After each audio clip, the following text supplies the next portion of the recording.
প্রিয় দর্শক, আমরা সকলেই জানি 2024-এর 22শে জানুয়ারি সোমবার অযোধ্যার রাম মন্দিরে ভগবান শ্রী রামচন্দ্রের প্রাণ প্রতিষ্ঠা হতে চলেছে। আমাদের দেশের প্রধানমন্ত্রী সকলকে অনুরোধ করেছেন যেন প্রত্যেকই বাড়িতে রামজ্যোতি প্রজ্বলিত করি এবং দীপাবলির মতো আলোর উৎসবে এই দিনটিকে যেন ভরিয়ে তোলা হয়। তবে কেনই বা করা হবে না? সমস্ত সনাতন হিন্দু ধর্মের মানুষের কাছে এই 22শে জানুয়ারি দিনটি খুবই গুরুত্বপূর্ণ। একটা সময় আমাদের পূর্বপুরুষরা কত মন্দির ধ্বংস হতে দেখেছে, কিন্তু আমরা এখন কতটাই ভাগ্যবান যে এরকম একটি মন্দির প্রতিষ্ঠার সাক্ষী হতে চলেছি। এটা সত্যি খুবই ভাগ্যের ব্যাপার। তাই আমাদের সকলকে এই দিনটি ভালোভাবে উদযাপন করতে হবে। তাই আজকের পর্বে আমরা জানব কিভাবে এই 22শে জানুয়ারি আমরা বাড়িতে প্রদীপ প্রজ্বলন করব এবং তার সাথে জেনে নেব এই দিন আমরা কোন কোন খাবার খাবো না এবং দিনটি কিভাবে উদযাপন করব সেটাও সঠিকভাবে আমরা জেনে নেব। তো চলুন তাহলে জেনে নেওয়া যাক। 22শে জানুয়ারি সোমবার ভগবান শ্রী রামচন্দ্রের প্রাণ প্রতিষ্ঠা হবে। এই 22শে জানুয়ারি দুপুর 12:15 থেকে 12:45 মধ্যে ভগবান রামের পূজা করা হবে। তবে দুপুর 12:29:08 থেকে 12:30:32 পর্যন্ত, অর্থাৎ এই মাত্র 84 সেকেন্ডের মধ্যে ভগবান শ্রী রামচন্দ্রের প্রাণ প্রতিষ্ঠা করা হবে। এবার আমরা জেনে নেব এই বিশেষ দিনে আমাদের করণীয় কি।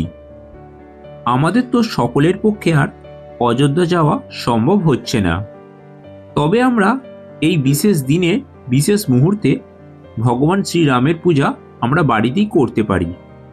তার জন্য আমাদের দশকর্মার দোকান থেকে ভগবান শ্রীরামের একটি ছবি বা কোনো মূর্তি কিনে আনতে হবে। তবে দেখবেন ছবিটি কেনার সময় সেই ছবির মধ্যে ভগবান শ্রীরামের সাথে মাতা সীতা এবং লক্ষ্মণ এবং হনুমানজিও যেন থাকেন। এই 22শে জানুয়ারি দুপুর 12টার পরেই পূজা শুরু করবেন। তবে অবশ্যই এই দিন উপবাস রাখবেন এবং সকালে স্নান করে শুদ্ধ বস্ত্র পরিধান করবেন। তবে যাদের পক্ষে উপবাস থাকা সম্ভব নয় তারা ফলাহারও করে নিতে পারেন। তবে পূজা না হওয়া পর্যন্ত কোনো রকম ভাত বা রুটি এই ধরনের কোনো খাবার খাবেন না। এই ভগবান শ্রী রামচন্দ্রের পূজা আপনার ঠাকুর ঘরেই সুসম্পূর্ণ করুন। তবে পূজার জন্য আপনারা হলুদ রঙের ফুল এবং হলুদ রঙের মিষ্টির জোগাড় করে নেবেন। প্রথমে যে জায়গাটিতে আপনারা ভগবান শ্রীরামের পূজা করবেন সেই জায়গাটিতে কিছুটা গঙ্গা জল ছড়িয়ে শুদ্ধ করে নেবেন। তার উপরে একটি হলুদ রঙের বা লাল রঙের বস্ত্র বা আসন পেতে নেবেন।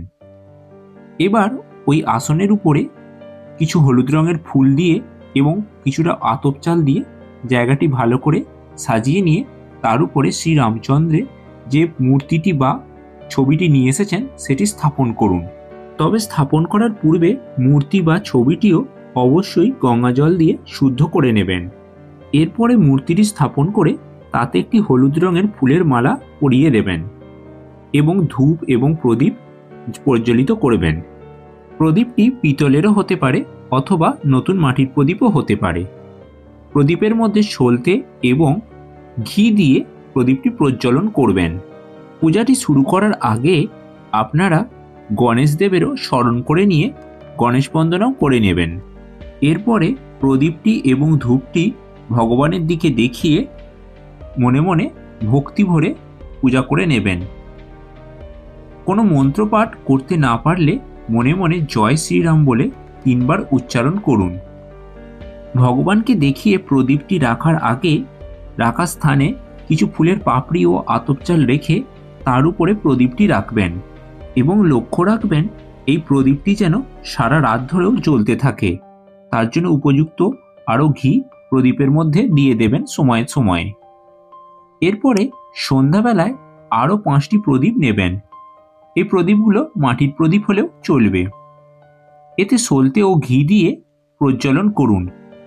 এর মধ্যে 2টো প্রদীপ রাখবেন ঠাকুর ঘরেতে, একটি ভগবান শ্রী রামচন্দ্রের কাছে এবং অন্যটি আপনার ঠাকুরের আর অন্য আসনে, এবং 2টি প্রদীপ নিয়ে যাবেন আপনার গৃহের মুখ্য দরজার সামনে, দুদিকে 2টো প্রদীপ রেখে দেবেন এবং আরেকটি প্রদীপ জ্বালবেন বাড়ির তুলসী বেদিতে। এইভাবে 5টা প্রদীপ আপনারা সন্ধ্যাবেলায় এই 22শে জানুয়ারিতে জ্বেলে রাখুন বাড়িতে। পূজা সম্পূর্ণ হওয়ার পর বা সন্ধ্যাবেলায় আপনারা ভগবদ গীতা বা রামায়ণের যে কোনো খণ্ডটি পড়তে পারেন। পূজা সম্পূর্ণ হওয়ার পর আপনারা নিরামিষ আহার গ্রহণ করতে পারেন, তবে ভুলেও এই দিনে আমিষ আহার গ্রহণ করবেন না। এছাড়াও যদি আপনাদের বাড়ির কাছাকাছি কোনো রাম মন্দির থেকে থাকে, সেখানে গিয়েও পূজা দিতে পারেন। তো এইভাবেই আপনারা এই 22শে জানুয়ারির বিশেষ দিনে ভগবান শ্রীরামের পূজা করুন এবং বাড়িতে অখণ্ড প্রদীপ প্রজ্বলন করুন। তো প্রিয় দর্শক, আজকের পর্বের আলোচনা এখানেই শেষ করলাম। ভিডিওটি যদি আপনাদের কোনো উপকারে আসে, অবশ্যই লাইক, শেয়ার, কমেন্ট করবেন এবং চ্যানেলে নতুন হয়ে থাকলে চ্যানেলটি অবশ্যই সাবস্ক্রাইব করে রাখুন।